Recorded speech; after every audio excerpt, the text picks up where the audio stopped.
On the Let's Talk television program, we share solutions to real-life problems with real people, showing how faith guides everyone through the storms of life. We talk about tough issues that affect all generations. Our conversations help you learn, grow, and lead. Help us continue with this great work by partnering with us today. Call 905-625-1278, extension 233, or visit letstalkca.org. We look forward to your partnership with us to change lives. Let's Talk, revealing the heart of Christ through engaging media conversations. Sometimes you walk through life alone, wondering if anyone understands what you are going through, hoping someone will listen and offer a word to make your day. The Church of God of Prophecy offers unconditional love and support, regardless of what you are going through. Visit cogop.ca for a location near you. The Church of God of Prophecy, developing authentic disciples of Christ.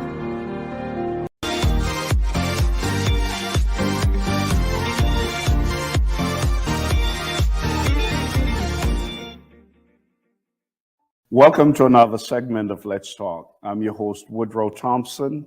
The month of February is designated Black History Month.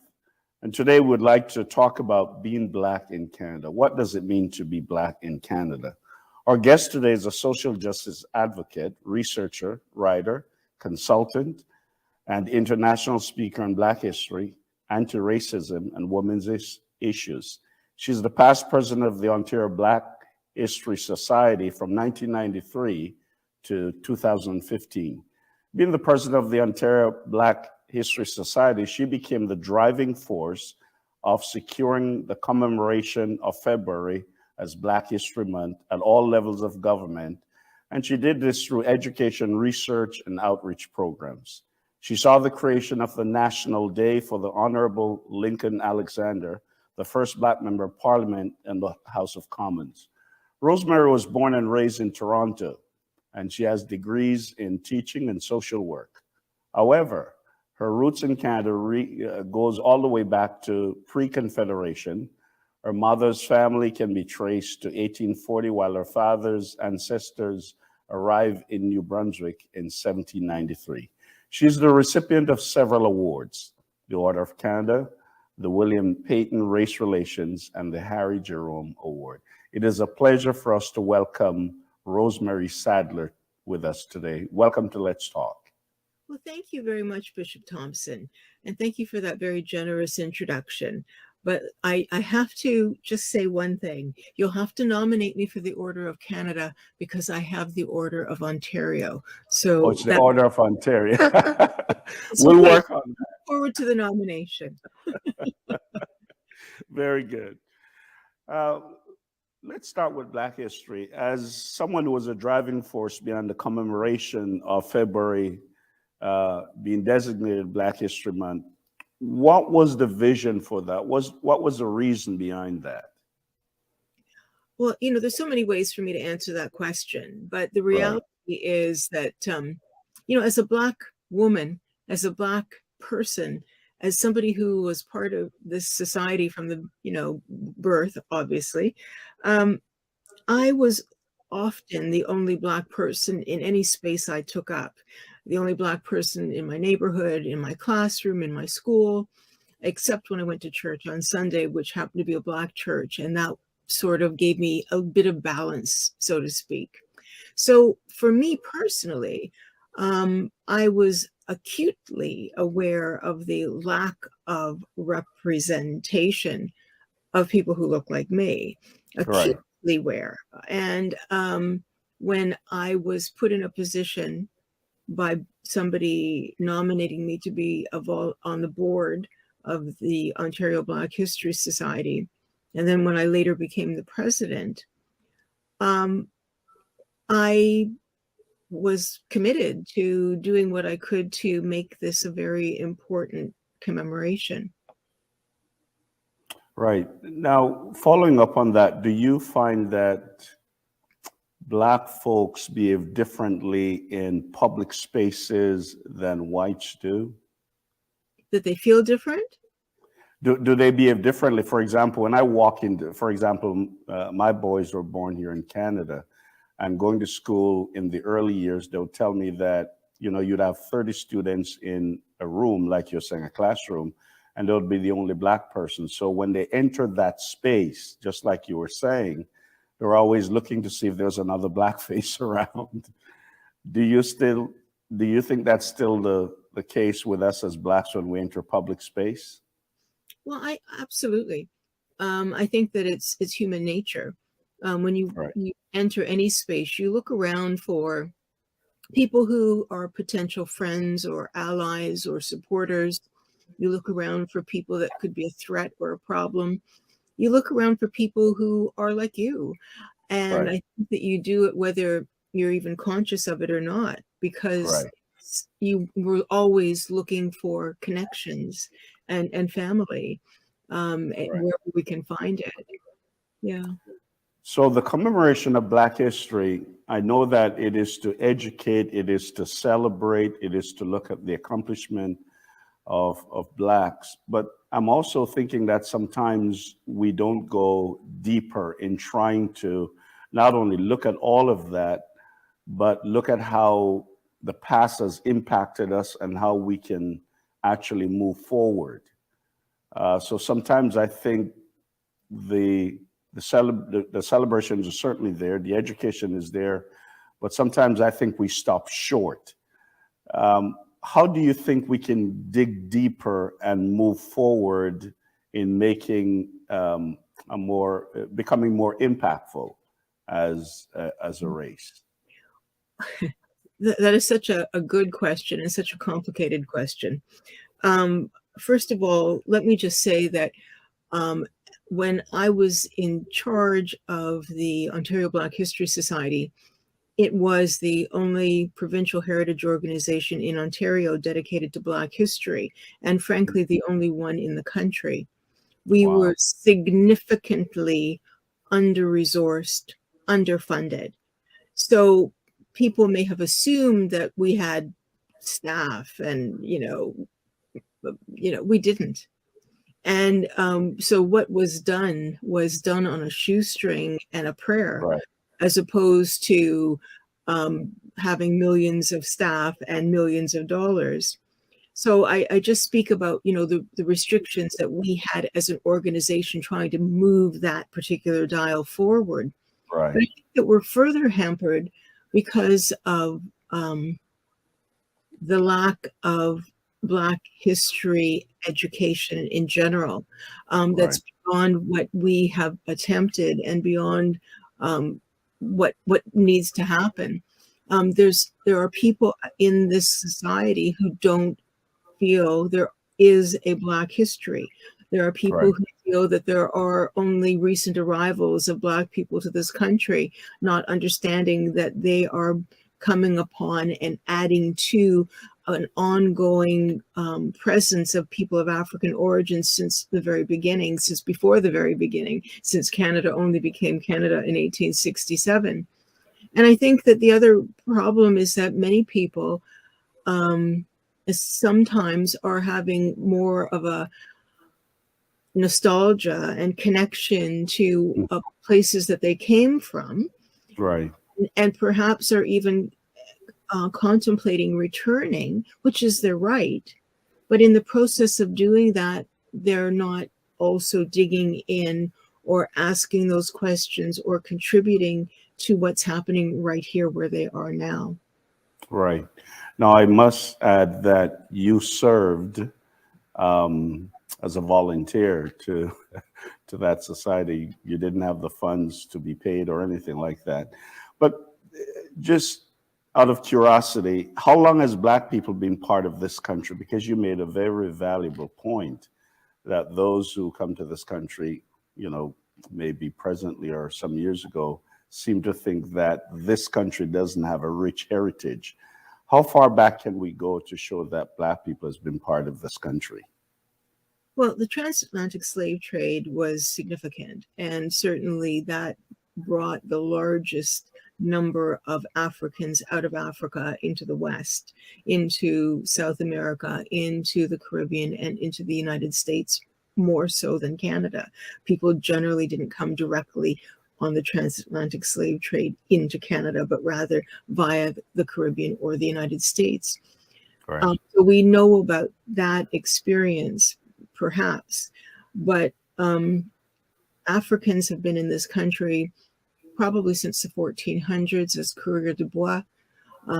Africans helped to found the cities that are the border's very loose, but they helped found the cities of Chicago and Detroit. Africans continued to be a presence in the 1500s. I'm not talking about overwhelming 5 million people, but they were still. And the first named African arrived on these shores, the first one that we have a name for, not the first African. And his name was Matthew da Costa.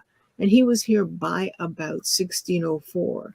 And at the point in time when he arrived, he was able to speak Mi'kmaq, which means that he had exposure, he had connection. He had likely been here before because he was not only an interpreter and a contract negotiator, but he was also somebody that helped to create and maps and sort of check out areas for possible trade. Very good. What are some of the contributions that Blacks have made to this country? Because sometimes, if you're not careful, it seems as if Blacks have not made any contribution to this country in which we live. It's easy to be dismissive of the contribution that people have made to this country because sometimes people are swayed by the very strong African-American influence and presence. So much of our reading material and learning material and entertainment, when it does feature people of African origin, it's always African Americans. Correct. So, for example, in about 1993, I also started working on one of my first books. I've written 7. And in doing the research for that book, I came across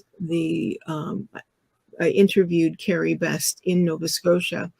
And Carrie Best told me about Viola Desmond and what Viola Desmond had done and what her experience was. Now, not that there were people that existed and were important before Viola Desmond, of course there were.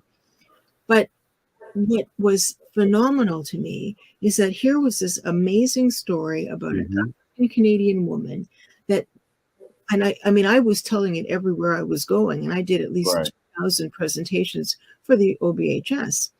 But it was sort of like it wasn't heard because the louder voice, the clearer understanding was that there was a Rosa Parks, even though they were comparable women, comparable things.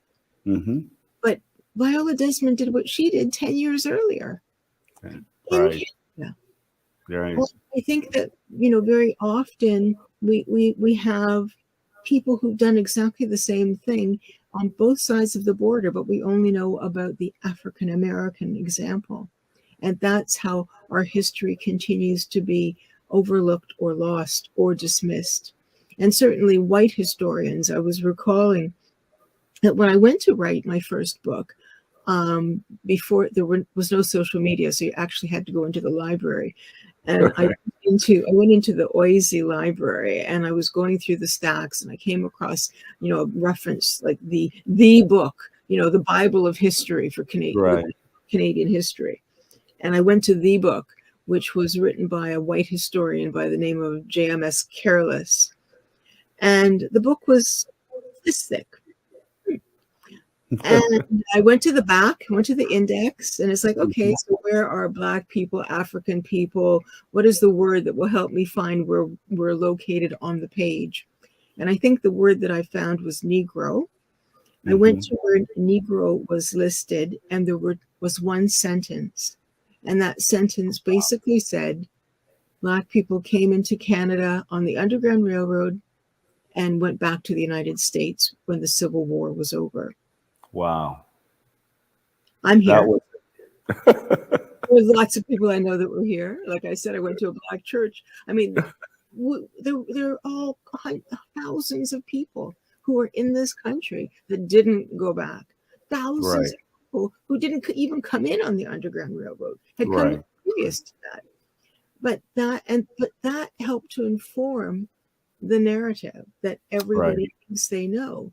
And so when people are coming in from another country, they don't question that narrative. And in fact, encouraged to learn that narrative, which never remembers to really mention the diversity that exists in this country. So how do you question it? And how do you appreciate that it's here?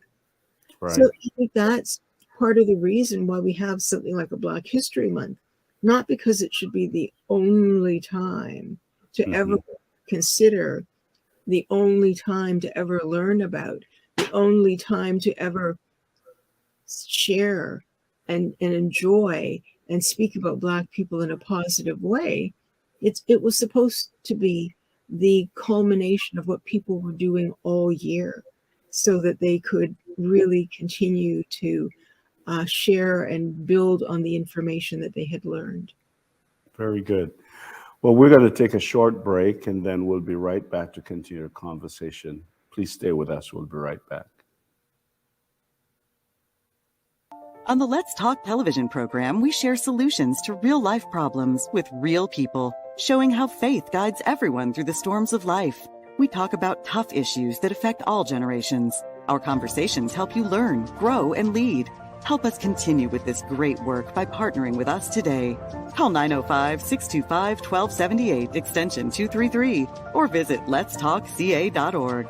We look forward to your partnership with us to change lives. Let's Talk, revealing the heart of Christ through engaging media conversations.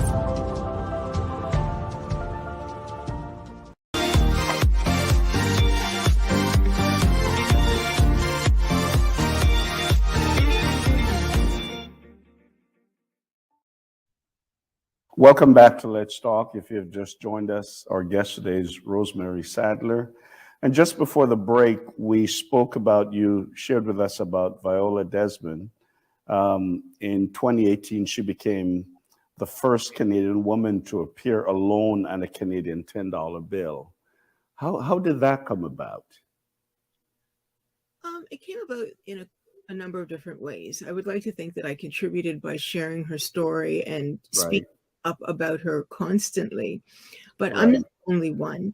Obviously, Carrie Best is the person who advised me about the story of Viola Desmond.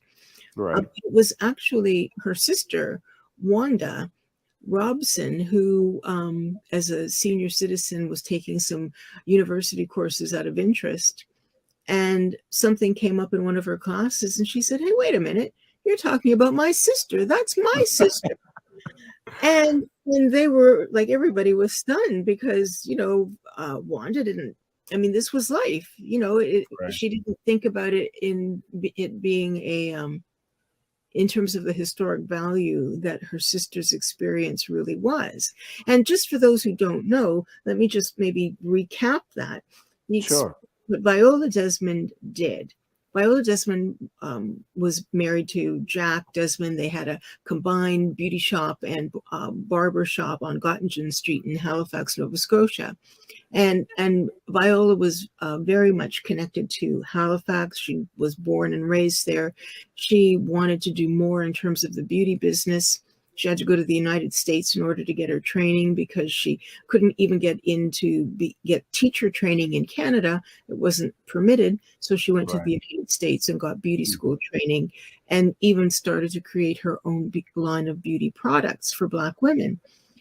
She also would later open up a school teaching other Black women some of the skills that she had learned about caring for Black hair, which is very complicated. Our hair is the driest hair in the world and very fragile in some instances. And also just to develop cosmetics that suited our unique coloring. Her business was expanding, and she, being the affluent and influential business person that she was, decided to go around the province of Nova Scotia in order to sell her products and expand her school. She went into an area called New Glasgow, which was maybe, 4-hour drive from Halifax. Right. but she'd never been there before. And in the course of the drive, her car developed some trouble. She had to take it into a garage to be serviced. So she left her glasses in the car, and she still had some time to kill. So she went into a theater in order to kill time.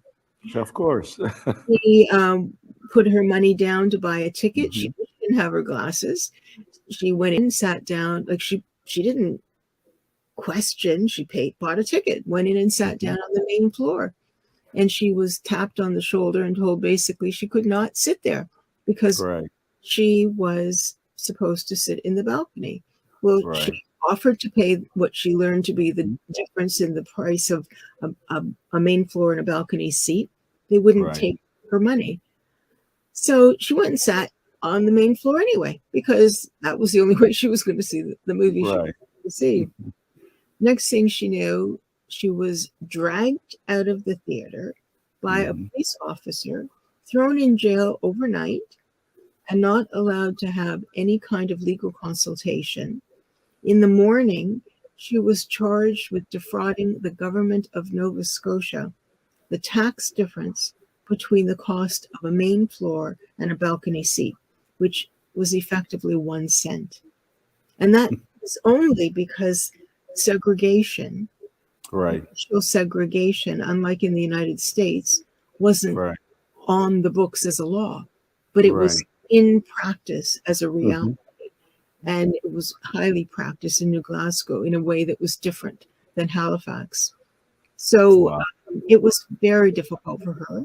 Right. It ultimately cost her her marriage, her health, her business, Mhm.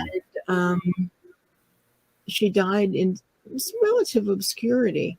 So when Mhm. Wanda, her sister, realized that this is the person they were talking about from the theater in New Glasgow, she worked with others in locally to do what she could to have Viola's name better known.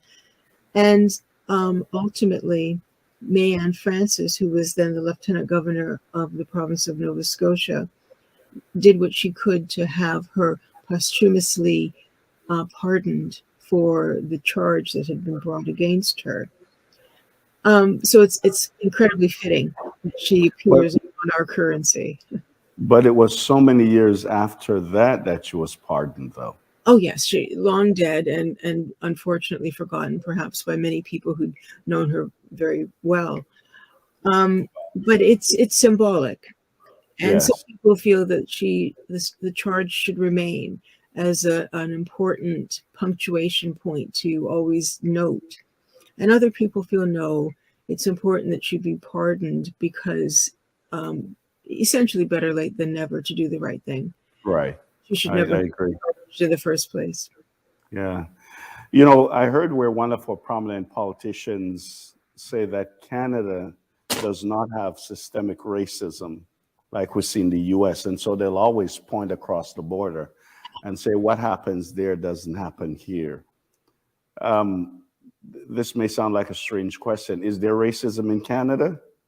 And when we say systemic racism, what do we mean by that? Because some folks seem to have a hard time wrapping their head around that.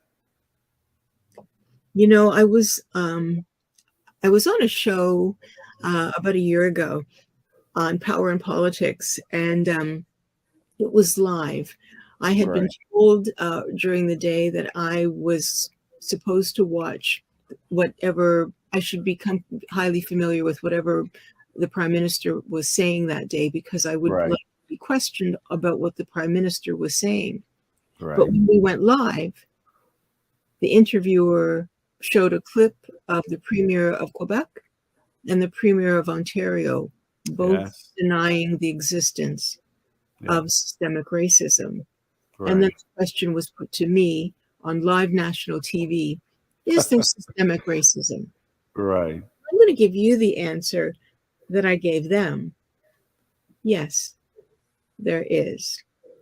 And systemic racism means that our systems, our ways of doing things, our laws, our institutions, everything that is in that defines our society has come from a racist, a racist perspective, a racist founding. And that doesn't mean that you as an individual might be racist. What it means is that the systems that we are all working with and through were founded on racist terms. We're founded to make things better, easier, or to keep certain privileges for one group of people who were usually white and usually men, as opposed to anyone else. When we talk about systemic racism, it should actually be easier because we're talking about the high level overarching systems. We're not talking about whether or not you are nice, or you're not nice, whether you have offended me personally or not. We're talking about the reality of the systems that we are part of that have influenced what we're all experiencing on a daily basis. That's what we're talking about.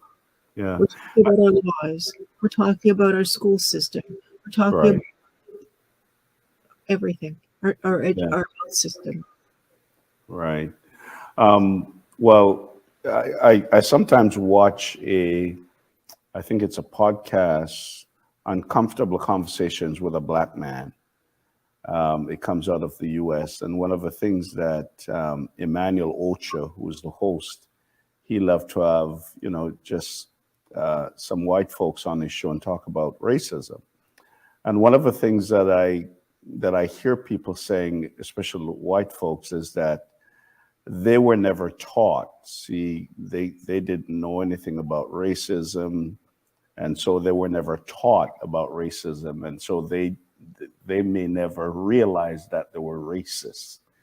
And so now that this has come to the forefront, some of them have a hard time grappling with it or really identifying with the fact that there may be racist views or racist tendencies within them. Is that a valid excuse to say nobody taught me? I didn't know anything about racism? No. If I drive over the speed limit, I can't say to the police officer pulling me over, I didn't know that the speed limit was such a way. I take a piece of fruit in a supermarket and don't pay for it. I can't tell the person who might grab me by the arm and ask me what I'm doing that, I didn't have to pay for this. Being ignorant is not an excuse. And I think that being and also being uncomfortable is not an excuse. Because Black people have been uncomfortable for a really long time. We've been uncomfortable not being able to earn the same amount of money for the same type of work if we can actually get our foot in the door. We've been uncomfortable not having our stories reflected in our school system. We've been uncomfortable going to rent apartments and finding that they won't be rented to people that look like us. We've been dealing with these things for a long time too. I think that the reality is that it isn't about, again, there is systemic racism, which exists no matter how pure and perfect and spotless your particular behavior might be. And then there is racism, which is an act of aggression, whether it's mild or egregious, like the public execution of George Floyd. He says everybody has the same opportunity to get hired in a particular job. Is it true? Does everybody have the same access to that job? Does everybody have this? Will everybody get the same shot if an interviewer sees their resume? Does everybody have the same ability to draw upon their network to assist them in getting into or alerting them to things that they might need to know in a particular area? We don't all have the same opportunity. We may well have be able to secure the education and training in 2022, but there are still barriers that prevent us from getting into some of the things that we'd like to be able to do. Well, you know, you talk to some folks and they say there's equality right across the board. I'm not Equality sure. is not equity. I like that. Equality, not equity. When you saw what happened to George Floyd um, on television, how did that impact you? Um, yeah. Uh, on one hand, it didn't impact me because this isn't new. But Right, but what I did note, of course, I mean, as it was horrendous, and God right, bless George Floyd and his family. Um, but with that experience and with the bravery of the teenage girl who captured this for the world to right. view, Hmm. um, I think that what it did is that it made it possible, that combined with the health pandemic, made it Right, possible for people to really give consideration to what is important to them, to right, really begin to have some of those courageous conversations out loud in right, in in mixed groups, perhaps in a way hmm, that didn't happen previously. right, Things that people talk about, often Black people will talk about these amongst themselves. And we hmm, do speak differently amongst ourselves because we don't have to filter our language. We don't have to right, worry about offending someone or having someone take it the wrong way, even though we may all have had those same offensive or racist experiences. right, What I think it did is that it changed the way some of those conversations took place. And I right, have to admit that that was maybe where some of the surprise was, where some of those conversations that seemed to be more private for just with Black people were now more public with many more people involved. right, We need to see is not just the opportunity, this great opportunity to voice and share our concerns, but we need to see more action to address those I concerns, agree. the Right, changes that will help to make things better for us all. right. Now, most Canadians will point to the US, as we mentioned before, and say that things are not that bad in Canada. Um, One of the things that I'm wrestling with is how do we bring about change to something like racism in Canada? What are some of the things we need to do? I think that we, first of all, there really is no significant difference between Canada and the United States. We have a significant difference in terms of population totals, Right. and we have another significant difference in terms of our approach to guns, in terms of Hmm. carry Right. guns really, and Hmm. so forth. But really, we're two sides of the same coin. We are societies that are um, the products of seeds that were planted by Europeans, by systems that were grounded in white supremacy. And these systems have continued to grow on both sides of the border. Right. Numbers are different, but the experiences are the same. And Right. thankfully, they are a bit reduced because of the populations, but our population is growing. And Right. so if we are to learn something, we do have to look at what's happening in the United States for some of the trends so that we can be prepared, or we can try to be proactive about addressing some of them. Right. So I know we have to close this segment soon, but just one quick question before we close. Is there hope for Canada where racism is concerned? There's always hope. There is always hope. And I think that that is what keeps us all going. Very good. Well, Rosemary, it's been a pleasure having you. Could you just share with our viewing audience how they can get a copy of your books, or if someone needs to engage you in conversations regarding racism, Black history, because I know that that's something you speak well to. How would they be able to get a hold of you? Well, I'm on LinkedIn, Twitter, and Instagram And my email is my name at gmail.com, rosemary.sadler@gmail.com. Very good. Well, thank you so much, Rosemary, for being with us and for the information you've shared. You've certainly enriched us with this information, and so we can build on what you've shared with us. God bless you, and thank you very much. Thank you.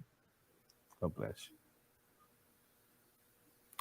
I'd like to thank you for joining us today. And as mentioned, it is Black History Month. Would like for us to not just celebrate, but to make sure, as Rosemary shared with us, that you and I will continue to be informed about what's happening where racism is concerned and where Black history is concerned, and how we as a people can continue to move forward.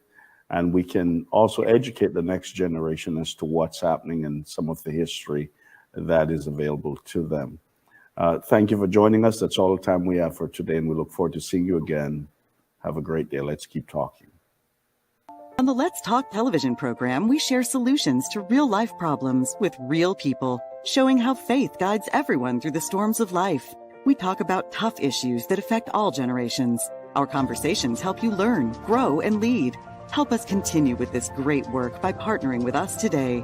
Call 905-625-1278, extension 233, or visit letstalkca.org. We look forward to your partnership with us to change lives. Let's Talk, revealing the heart of Christ through engaging media conversations. Sometimes you walk through life alone, wondering if anyone understands what you are going through, hoping someone will listen and offer a word to make your day. The Church of God of Prophecy offers unconditional love and support, regardless of what you are going through. Visit cogop.ca for a location near you. The Church of God of Prophecy, developing authentic disciples of Christ.